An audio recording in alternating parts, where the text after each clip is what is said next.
Ang ganda dito, oh. Ang ganda ng ilog.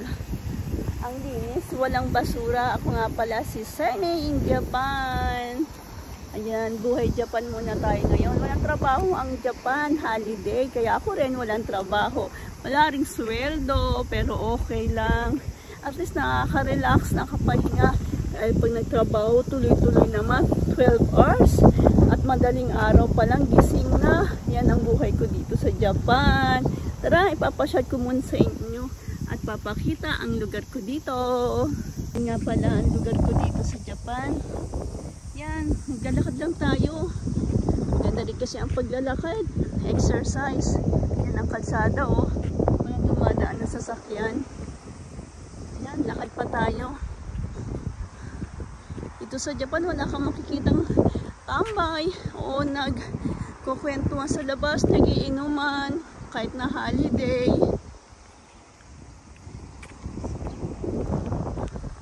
Medyo hindi maganda ang panahon ngayon, pero okay na yan kaysa sa mainit.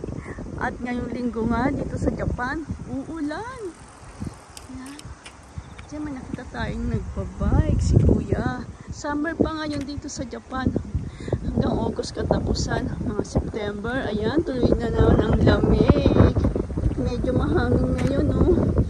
Ang ganda naman mga naman dito sa Japan, oh. Tahimik, wala nagtutugtugan. O, diba? Wala kang marinig na nagkakantahan, nagtatakbuhan, or nag-aaway. At pati parking nila, oh. Napakatahimik, diba? Nakaka-boring, pero pwede din naman hindi maboring. Enjoy mo na lang ang sarili mo. Dahil dito sa Japan, lahat busy. Puro trabaho. Ayan, pupunta nga pala tayo ngayon sa 7-Eleven. Mag-ikot-ikot, tingin-tingin. Bibili ng tinapay, kung anong maiinom. Pwede naman sa supermarket, kaso medyo malayo na dadaanan natin. Ay, may nakita tayong dako. Ayan, oh, nakita nyo ba yan? Yan ang dako. Bibe. Tara, medyo layo-layo pa.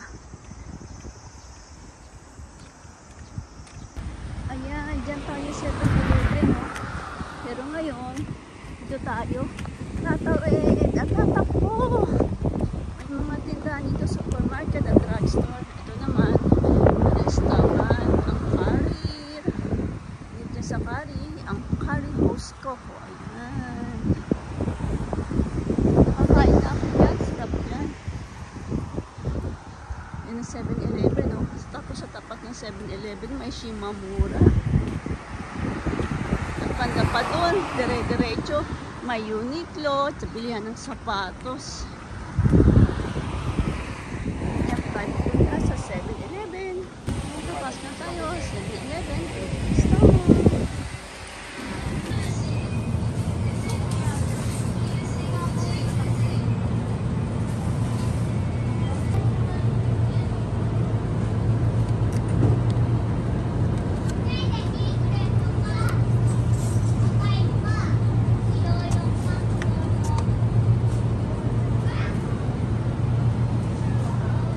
Ayan, tapos na tayo dito sa 7-Eleven. Bumili lang po ng tinapay para bukas almusal natin. Kahit wala tayong trabaho, kailangan natin kumain ng almusal, diba?